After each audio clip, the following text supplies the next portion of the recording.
When improving the health of the digestive system, eating yogurt helps support the health of the digestive system, facilitate digestion, in addition to treating disorders that may affect it, which include diarrhea, constipation, and symptoms of irritable bowel syndrome, because it contains probiotics.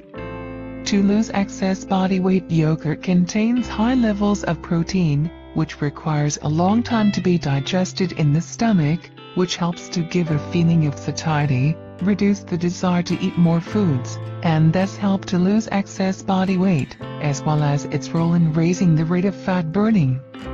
3. Strengthening the bones and teeth. Because yogurt contains high levels of calcium, it is considered a useful food to improve the health of bones and teeth, or to strengthen them, and thus prevent osteoporosis, or damage to tooth enamel. For prevention of high blood pressure, curd is one of the foods whose regular consumption helps in controlling the rate of blood pressure and preventing its rise.